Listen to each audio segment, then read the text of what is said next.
보내는 우리 모두가 되시기 바랍니다. 특별히 사순절 기간에는 자기 자신을 바라봐야 돼요. 나의 신앙의 모습. 여러분, 우리는 하나님 앞에 코람되고 신앙이 매우 중요하거든요. 예배가 누구 앞에서? 기도 생활이? 말씀 생활이? 우리 가정과 우리의 모든 일터에서 다 하나님 앞에서. 그런 신앙이 우리 모두에게 이루어지길 바랍니다. 전 세계 기독교인들에게 가장 애착이 되는 찬송가들이 여러 곡이 있는데 그 중에 또 한 곡이 있다면 563장 예수 사랑하심을입니다. 우리 가사를 보시면 이렇게 돼 있죠. 예수 사랑하심을 성경에서 배웠네. 우리들은 약하나 예수 권세 많도다. 날 사랑하심, 날 사랑하심, 날 사랑하심 성경에 쓰였네. 나를 사랑하시고 나의 죄를 다 씻어 하늘문을 여시고 들어가게 하시네. 날 사랑하심, 날 사랑하심, 날 사랑하심 성경에 쓰였네. 내가 연약할수록 더욱 귀히 여기사 높은 보좌 위에서 낮은 나를 보시네.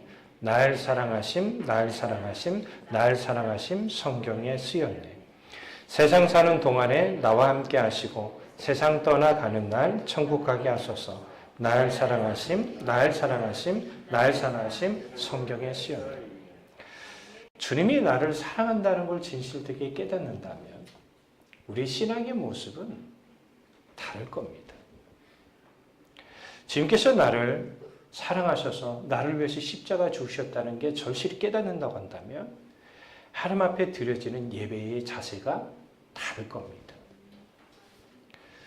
우리가 십자가 앞에 자기 자신을 내어놓고 정말 하나님의 크신 사랑을 입기에 합당하지 못한 내 자신을 예수 그리스도의 보혈의 은혜로 살려주시니 얼마나 감사해요. 아멘.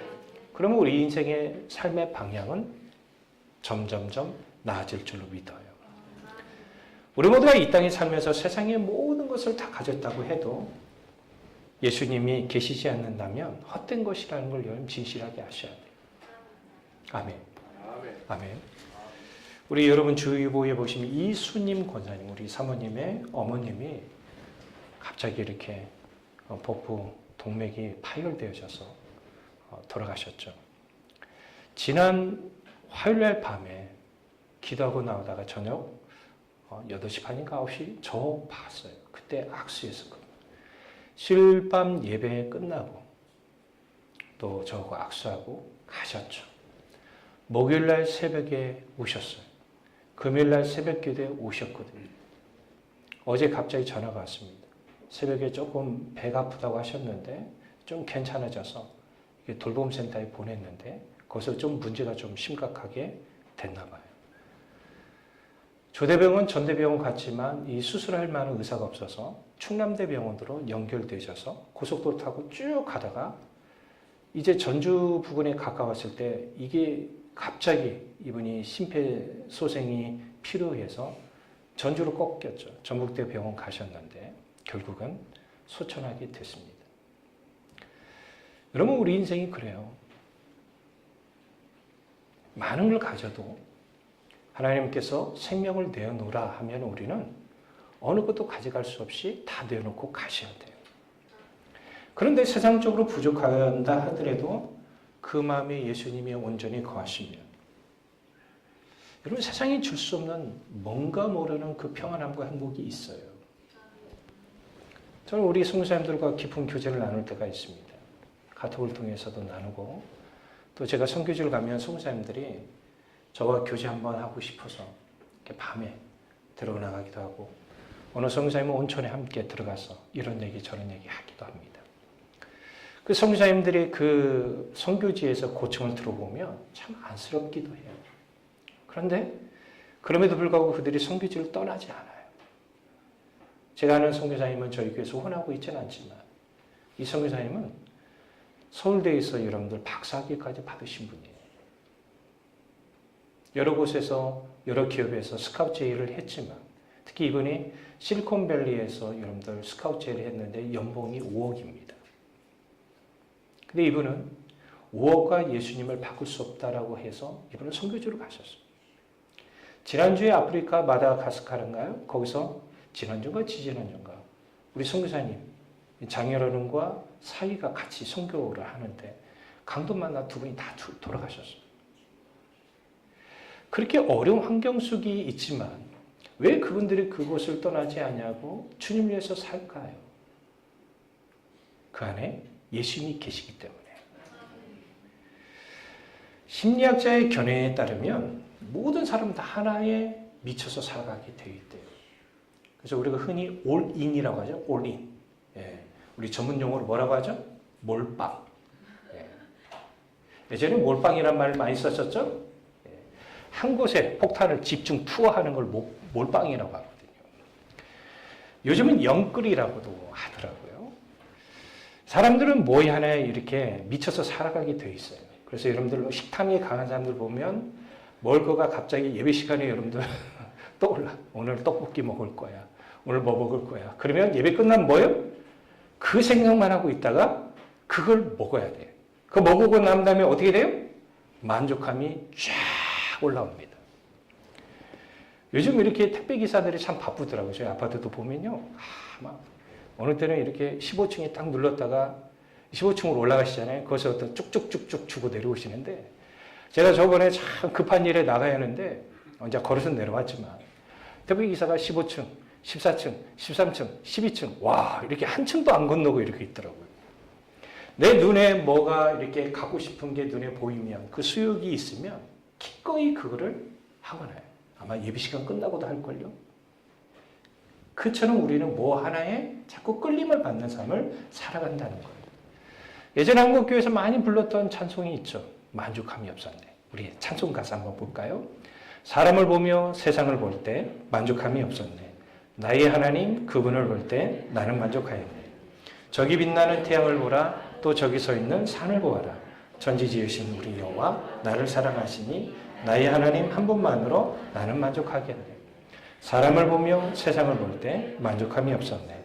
나의 하나님 그분을 볼 때 나는 만족하였네. 동남풍아 불어라 서풍아 불어라. 가시밭의 백합화 예수 향기 날리니 할렐루야 아멘. 가시밭의 백합화 예수 향기 날리니 할렐루야 아멘. 이 꽃을 보면 여러분 향기가 날려요. 여러분 심령 속에 아무 상관이 없죠. 예수가 우리 안에 거하시면 뭘 보더라도 사람 지나가다가 까마귀를 보더라도 재수가 없다는 게 아니라 저 까마귀를 통해서도 하나님 역사하시구나 느껴진다는 거죠. 저는 이 시간에 우리 모두가 함께 예수 그리스도를 온전히 소유하는 신앙인, 특별히 사도 바울을 통해서 여러분들 이 스토리를 쭉 얘기하면서 예수님을 온전히 소유한 사람은 어떤 삶의 모습이 있는지를 우리 함께 살펴보고 우리 삶에도 그런 모습이 있게 되길 바랍니다. 사도행전 9장을 보면 사도 바울이 하나님의 놀라운 은혜를 입어요. 다메섹에서 여러분들 회심을 하게 되죠. 그런데 여러분 사도 바울이 회심하기 전의 모습 한번 보세요. 예수 그리스도를 그토록 증오했어요. 예수 그리스도를 믿는 사람들도 미워하고 증오하고 죽이고 싶었어요. 사도행전 9장 1절 세 번역을 한번 읽어볼까요? 사울은 여전히 주님의 제자들을 위협하면서 살기를 띠고 있었다. 여러분 사람 죽이고 싶어서 막 살기를 띠고 있는 사람 본 적이 혹시 있으신가요? 제가 갑자기 설교 준비하다가 궁금함이 또 유발됐어요. 도대체 사도 바울이 있었던 예루살렘에서 이 시리아 다마스커스까지 먼 거리는 알지만 현재 이 도로 기준으로 가면 얼마나 걸릴까? 우리 이미지에 딱 보시면 알겠지만 지금 도로가 잘 돼 있잖아요. 도로가. 그러죠? 시리아 다마스커스까지 가려면 271km 걸립니다. 그런데 구글에 보면 도보로 가면 62시간 걸린다고 친절하게 또 알려주시네요. 나는 귀찮아서 안 갈 것 같아요. 이래결 막 비판하고 부정한 사람이 271km 떨어져 있다면 여러분 거기서 가겠어요? 그때 당시 도로가 지금같이 좋나요? 교통이 있었어요? 걸어가야 한단 말이에요? 271km가 아니라 그때 당시에는 어쩌면 400km가 될지도 몰라요. 근데 사도 바울은 그 사람들을 잡아가 체포해가지고 예루살렘에 끌고 오기 위해서 가는 거예요. 그랬던 사람이 다메섹에서 예수를 만나는 거예요. 그리고 그가 변화되어져요. 인류 역사상 여러분 주의 복음 사역을 위해서 얼마나 애썼습니까? 특히 여러분 소아시아, 우리 투르키 지역에 복음을 전한 일에 힘썼습니다. 그도 부족하지 않아서 성령에 매여서 그는 유럽에 들어가게 되죠. 빌립보, 데살로니가, 아덴 이런 곳을 다 다니면서 그때 당시 여러분 차가 있었죠? 비행기가 있었죠? 그런데 마다하지 않고 그는 다녀요. 그 어떤 고초를 당했는지 우리 예전에도 읽었던 말씀인데 고린도후서 11장 24, 28절 다시 한번 읽어볼까요? 유대인들에게 40에 하나 감한매를 5번 맞았으며 3번 태장으로 맞고 1번 돌로 맞고 3번 파선하고 1주야를 깊은 바다에서 지냈으며 여러 번 여행하면서 강의 위험과 강도의 위험과 동족의 위험과 이방인의 위험과 시내의 위험과 광야의 위험과 바다의 위험과 거짓 형제 중에 위험을 당하고 또 수고하고 애쓰고 여러 번 자지 못하고 줄이며 목마르고 여러 번 굶고 춥고 헐벗었노라. 이외의 일은 고사하고 아직도 날마다 내 속에 눌린 일이 있으니 그 모든 교회를 위하여 염려하는 것이라. 방금 읽었던 말씀 중에 혹시 여러분들이 고난을 경험해 본 것이 있으신가요? 우리는 대부분 여러분 경험해 보지 않았을 것입니다. 그런데 이런 고난을 경험하고 있을 때 사도 바울이 마음에 눌리는 게 뭐냐면 고난을 경험하는 사람은 고통스러워요, 안 고통스러워요? 고통스럽잖아요. 그게 눌리는 게 아니라 오히려 교회를 위한 걱정이 그의 마음을 누르고 있다라고 그는 얘기하고 있어요. 예배소 사역을 하고 있을 때입니다. 생명의 위협을 당하기도 했죠. 다행히도 하나님의 은혜로 생명을 건짐을 받게 됩니다. 예배소 성도들과 이제 작별을 한 후에 그는 어디로 가냐면 마게도냐와 드로아 사역을 한 후에 고린도 지역에서 3개월 동안 사역을 하게 되죠. 그리고 하나님께서 이의 마음에 역사해 주셔서 로마로 갈 계획을 하게 됩니다. 그런데 이 로마를 다이렉트로 가는 게 아니라 예루살렘을 거쳐서 이 로마로 들어가겠다라고 그는 계획을 잡게 돼요. 그리고 지체하지 않고 바랍니다. 여러분, 예수 믿는 사람은 지체하지 않습니다.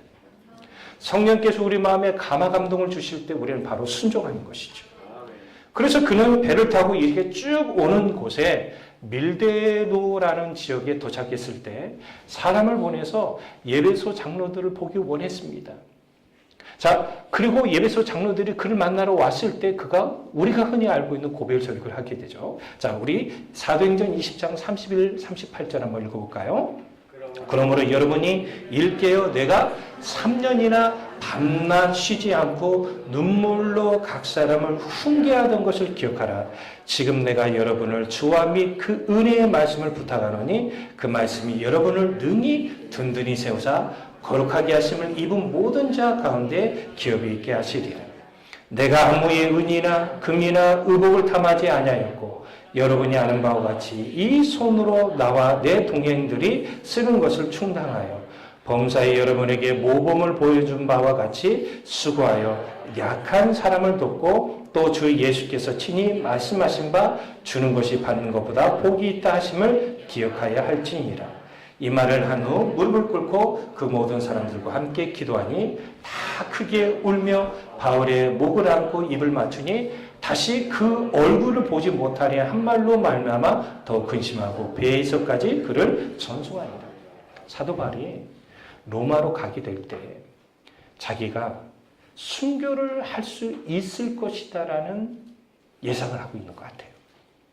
예배소 장로들에게 여러분 이렇게 얘기해요. 우리가 오늘이 마지막이에요. 이제 더 이상 저를 보지 못하게 될 겁니다. 그러면 아마 성경에 나와 있지는 않지만 예배소 장로들은 붙잡았을 거예요. 로마 안 가면 안 돼요. 만약에 여러분들 저에게 제가 북한에 들어가서 복음을 전하다 죽을 것이라는 것을 예상하고 여러분 오늘이 저와 마지막입니다. 여러분 믿음 안에 잘 거하십시오. 막을 거예요? 안 막을 거예요? 목사님 가시옵소서. 순교는 주님이 원하신 바입니다. 그러겠어요? 그럴 것 같은데요? 여러분 사도 바울은 그런데도 불구하고 그들의 말에 전혀 듣질 않아요. 왜? 하나님의 뜻이 중요하기 때문에. 그리고 배를 탑니다. 그리고 그는 두로라는 곳에 가서 7일을 거하게 되죠. 두로라는 곳에 7일을 거하게 될 때에 거기에서 제자들을 찾게 됩니다. 아마 이 사도 바울을 따랐던 제자들이 두로에 꽤 있었던 것으로 보여져요. 그 제자들이 와서 사도행전 21장 4절 보니까 성령의 감동을 받아요. 성령의 감동은 뭐냐면 가지 말로 붙잡으라는 게 아니라 이 사도 바울이 지금 예루살렘 가게 되면 예루살렘에서 어떤 일을 겪게 될 것이라는 것을 성령께서 예상하게 해주신 것 같아요. 그래서 제자들이 사도 바울에게 가라고요? 가지 말라고 그래요? 가지 말라고 하죠. 그러나 그는 아니에요. 갑니다. 그러고 나서 배 타고 도착한 곳이 어디냐면 바로 가이사라입니다. 가이사라 갔더니 초대 예루살렘 교회 7사람 중에 한 명인 빌립이 거기에 있었어요. 빌립의 집에 그는 거하고 있을 때 예루살렘에서 예언자라고 하는 아가보가 그를 찾아오게 됩니다. 그리고 아가보가 어떤 말을 하게 되는지 우리 세 번역을 한번 읽읍시다. 사도행전 21장 11, 12절이에요. 시작. 우리에게 와서 바울의 허리띠를 가져다가 자기 손과 발을 묶고 말하였다. 유대 사람이 예루살렘에서 이 허리띠 임자를 이와 같이 묶어서 이방 사람의 손에 넘겨줄 것이라고 성령이 말씀하십니다. 이 말을 듣고 그곳 사람들과 함께 우리는 바울에게 예루살렘으로 올라가지 말라고 그렇죠. 가게 되면 여러분 이방의 손에 넘어가서 사도 바울이 죽을 것이라는 걸 알아요. 그러니까 간고히 여러분 만류하는 것이 여러분 정상적인 거예요? 비정상적인 거예요? 그런데 사도 바울이 뭐라고 얘기합니까? 사도행전 21장 13절에 바울이 대답하되 여러분 어찌하여 내 마음을 상하게 하느냐 나는 주 예수의 이름을 위하여 결박을 당할 뿐만 아니라 예루살렘에서 죽을 것도 각오하였노라. 아멘. 그래서 이제 가이사랴에서 어디로 가요? 예루살렘으로 오게 됩니다. 자, 그러면 지금 사도 바울이 예루살렘에서 자기가 어떤 일을 겪게 될 것이라는 걸 지금 예상하고 있어요? 안 하고 있어요? 하고 있죠? 자, 어려움을 겪게 됩니다. 그런데 그가 예루살렘에 와서 이방인들에게 사역을 통해서 하나님께서 하신 일에 대해서 야고보와 장로들에게 얘기를 하자. 이게 하나님 하신 일에 대해서 너무 감사한 거예요. 기뻐서 하나님께 영광을 돌렸습니다. 그런데요, 장로들에게 걱정이 하나 있어요. 예루살렘에 있는 유대인들이 사도 바울에 대해서 이를 갈고 있는 거예요. 사도 바울은 율법을 폐하는 자고 율법을 해방하는 자, 잘못된 복음을 전한 자로 유대인들은 생각하고 있었던 거예요. 그래서 그런 오해를 조금이라도 풀 수 있는 해결책을 장로들이 제시합니다. 그건 뭐냐면 자기들과 함께하는 사람들 중에 4사람이 하나님 앞에 서원을 했는데 사도 바울이 그 사람에게 4명이 서원할 수 있도록 성전에 들어가서 대금을, 머리를 깎는 대금을 대주고 함께 가서 여러분 정결 기간, 결례가 7일 동안 해야 하거든요. 근데 우리가 성경을 보면 여러분 머리를 깎기 위해서 정결의식을 한 사람들은 거의 나시린이거든요. 그러니까 아마 하나님 앞에서 거룩하고 구별된 삶을 일평생도 살겠습니다라고 결단한 사람이 4명이 있었던 것으로 보여져요. 그 사람들과 함께 성전에 가서 정결의식을 지키라는 거예요. 자, 우리 사도행전 21장 23절 24절 읽어볼까요? 우리가 말하는 이대로 하라. 선한 4사람이 우리에게 있으니 그들을 데리고 함께 결례를 행하고 그들을 위하여 비용을 내어 머리를 깎게 하라. 그러면 모든 사람이 그대에 대하여 들은 것이 사실이 아니고 그대도 율법을 지켜 행하는 줄로 알 것이라. 당신은 정결의식을 반드시 성전에서 해야 하고 성전을 통해서 정결의식을 할 때는 7일 동안 다른 데 갈 수가 없어요. 성전 안에서 해야 돼요. 이걸 지키면 유대인들이 봐요 안 봐요? 볼 거 아니에요. 그러면 사도 바울은 율법을 폐하는 자가 아니라 율법도 지키는 자라는 걸 그들이 생각할 수 있다라는 것입니다. 그래서 이 4사람을 데리고 성전에 가서 정결의식을 합니다. 그런데요, 참 희한합니다. 첫째 날 아무 일도 없었어요. 둘째 날 아무 일도 없었어요. 셋째 날, 넷째 날, 다섯째 날, 여섯째 날도 아무 일이 없었어요. 자, 7째, 이제 거의 시간이 끝나가면 성전에 나올 수 있거든요. 근데 거의 끝날 쯤에 아시아로부터 온 유대인들이 있는데 아마 사도 바울이 이 성전에 누굴 데려가냐면 예배소 사람 드로비모를 데리고 들어가요. 근데 지금 사도 바울이 예배소에서 이 사람과 함께 있다는 걸 지금 본 거예요. 그리고 유대인들에게 다 전파하는 거예요. 자, 그토록 했던 사도 바울이 지금 성전 안에 있다는 걸 전하게 되는. 아마 다른 분들은 몰라봤던 것 같아요. 사도 바울이. 근데 이 사람이 사도 바울이라는 걸 알게 되고 붙잡고 고발을 하게 돼요. 그런데 더 심각한 고발이 뭐냐면, 자, 우리 성전들 여러분 사진 한번 보실까요? 자, 여기 보시면 알겠지만 이방인의 장소, 여러분들 뭐 보이신 분도 계시고 안 보이는 분도 계시겠지만 성전에 들어갈 수 있는 게 뭐냐면 이방인들은 이방인 장소, 이방인의 뜰이라고 하거든요. 여기까지만 갈 수가 있어요. 그런데 지금 지성소, 지금 성전 안에 보면 유대인들이, 남자들이 들어갈 수 있는 장소가 있거든요. 이곳에는 이방인이 절대 들어가면 안 돼요. 이곳에 만약에 들어가게 되면 사형이에요. 이거는 하나님이 정하신 법이에요. 왜냐하면 부정이 성전 안에 들어온다고 해서 사형을 정했어요. 율법에서는. 그런데 여러분, 사도 바울은 이에 대해서 알고 있을까요? 모르고 있을까요? 그러면 여러분 에베소 사람 도로비몬을 데리고 들어갔을까? 안 들어갔을까요? 안 들어갔을 거예요 아마. 저는 이방인의 장소에 분명히 있었을 거라고 봐요. 그런데요, 유대인들이 거짓으로 모함을 하는 거예요. 데리고 들어갔다. 그럼 어떻게 되죠? 문제가 심각해지죠. 그래서 유대인들이 소동을 일으켜서 사도 바울을 막 폭행을 합니다. 그때 이 소란스러우니까 로마 군사들이 먼저 오게 돼요. 그래서 사도 바울을 결박해서 끌고 가죠. 자, 끌고 가는 게 나아요? 안 끌고 가는 게 나아요? 안 끌고 갔으면 여러분 죽죠. 유대인들에게 돌에 맞아 죽는다니까요. 하나님께서 누구를 사용하신 거예요? 이방인인 로마 병사를 사용하는 거예요. 끌고 쭉 갑니다. 그런데요, 이 사도 바울을 위해서 이 유대인들이 너무 억울한 거예요. 죽이고 싶은데 이 로마 군사들이 데려가니까 어찌할 수가 없잖아요.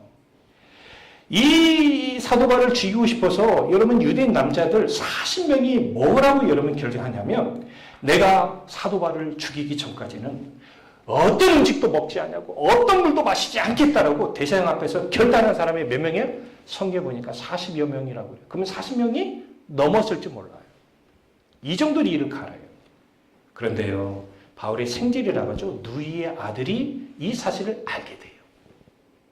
그리고 영내에 있는, 잡혀있는 사도 바울 이쪽 천부장에게 귀에 들어가게 되고, 천부장이요, 명령을 내리는데 사도 바울을 가이사랴까지 데려갈 때 여러분 한 사람을 여러분 데려가기 위해서 어떻게 붙여주냐면요, 밤 제3시에 가이사랴까지 바울을 무사히 호송하기 위하여 보병 200명, 기병 70명, 차병 200명을 준비하라고 합니다. 그럼 몇 명이에요? 470명. 한 사람을 여러분 보호하기 위해서, 대통령도 지금 우리 경원이 470명인가요? 모르겠어요. 470명을 이렇게 붙여줄 정도예요. 하나님께서 이런 식으로 아직 때가 아니니까 보호하시죠. 그러고 난 다음에 이제 사도행전 26장으로 넘어갑시다. 그가 아그리파 왕 앞에 서게 돼요. 그리고 아그리파 왕의 허락을 받아서 그가 자기 자신에 대해서 변론을 할 수 있는 시간을 주게 돼요. 자, 그러면 우리는 그 상황 속에서 어떤 변론을 할까요? 내가 생명을 여러분들 살아가기 위해서 변론할 거 아니에요. 항상 여러분 자기 자신을 위해서 하잖아요, 우리는. 그러죠? 부모가 여러분들 자녀에 대해서, 자녀가 분명히 뭔가 잘못된 자세가 있음에도 불구하고 이 자녀에 대한 이 잘못된 것들을 누가 얘기해주면 그렇지 않다고 여러분 해버리면 그 자녀는 그 문제점 때문에 문제가 되는 것이죠. 사실 그래요. 저도 제가 여기서 사도 바울도 예배소 교회 성도들이 그런 얘기하자면 밤낮 쉬지 않고 여러분들 성도들을 여러분 훈계하면서 키웠다고 얘기하잖아요. 그러죠? 저도 우리 교회 성도들에게 만약에 제대로 이런 훈계한다고 한다면 아마 우리 교회 성도들 교회 못 버틸 것 같은데요. 제가 목사로서 살아오면서 진짜 사랑의 마음으로 훈계를 온전히 하는 사람은 저희 자녀들밖에 없는 것 같아요. 감사하게도 자녀들이 순종해서 감사할 뿐이에요. 근데 만약에 여러분들 자녀들에 대해서 제가 사랑하는 마음으로 훈계하면 부모들이 여러분 자녀들 만약에 감싸주기 시작하잖아요. 그러면요, 할 수가 없어요. 무슨 말인지 가시죠? 왜요? 항상 우리는 자기 자신에 대해서 변론하려고 하는, 이 옹호하려고 하는 그런 성향이 있단 말이에요. 근데 사도 바울이 여기서도 아그리파 왕에게 복음을 전해요. 뭐 한다고요? 자기 생명을 여러분, 나 진짜 억울하다. 나 이방인 데리고 들어가지도 않았는데 얘네들 거짓말하겠다. 나 잘못한 게 없다. 이렇게 얘기를 하는데 사도 바울은 본문에 보니까 그런 말 한마디도 하지 않습니다. 그러자 옆에 있는 베스도가 듣다 못해 앉아 지쳐가지고 본문 24절이 이런 얘기예요. 우리 한번 봅시다. 시작. 바울아 내가 미쳤도다. 내 많은 학문이 너를 미치게 한다. 여러분 우리가 예수를 믿고 여러분 주변의 사람들에게 당신은 예수님께 미친 사람이라는 말을 한 번이라도 들어본 적이 있으신가요? 특히 불신자들에게. 이때 사도 바울이 뭐라고 반응을 합니까? 사도행전 26장 25절이에요. 같이 읽읍시다. 시작. 바울이 이르되 베스도 각하여 내가 미친 것이 아니고 참되고 온전한 말을 하나이다. 아멘. 사도 바울의 일생이 얼마나 주님 안에 온전히 거하는 삶을 살고 있는지 아시겠죠? 만약에 이 자리에서 사도 바울이 예배를 드린다고 한다면 어떤 모습을 드릴까요? 만약에 우리가 사도 바울과 함께 기도 시간을 함께 갖는다고 한다면 어떤 모습으로 기도를 할까요? 만약에 사도 바울이 우리 교회에서 교사로 임명을 했다고 한다면 이 사도 바울이 교사로서 어떤 사명을 감당할까요? 제가 굳이 말하지 않아도 진실된 사명을 감당할 것 같습니다. 그의 일생에 대해서 그가 어떻게 살겠다라는 이 표현을 아주 잘한 말씀이 갈라디아서 2장 20절이에요. 읽어봅시다. 내가 그리스도와 함께 십자가에 못 박혔나니 그런즉 이제는 내가 사는 것이 아니요 오직 내 안에 그리스도께서 사시는 것이라. 이제 내가 육체 가운데 사는 것은 나를 사랑하사 나를 위하여 자기 자신을 버리신 하나님의 아들을 믿는 믿음 안에서 사는 것이라. 아멘. 요즘 한국교회 목회자라는 게 참 부끄러울 때가 많아요. 어제도 어떤 분이 저한테 물어보시더라고요. 제가 예배 시간이 되면 구체적으로 얘기하지는 않겠습니다. 그런데 한국교회에서 가장 자랑스러운 신앙의 선배로서 여러분 등장하는 분이 누구냐면 이성복 목사님이에요. 제가 아마 여러분들 이 설교 시간에 이성복 목사님에 대한 이 이야기를 여러 번 했던 것을 보여줍니다. 이성복 목사님은 한국교회를 위해서 헌신하셨어요. 이 목사님이 얼마나 주님의 사랑으로 충만한 삶을 살고자 힘을 다했는지 그의 가족이 얘기를 하거든요.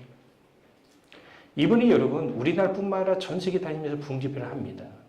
저도 언제 외부의 교회 가서 설교를 하면 목사님께서 교통비라도 하시라고 봉투를 주시거든요.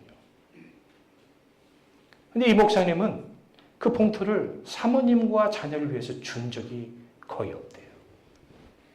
다 선교, 어려운 교회를 위해서.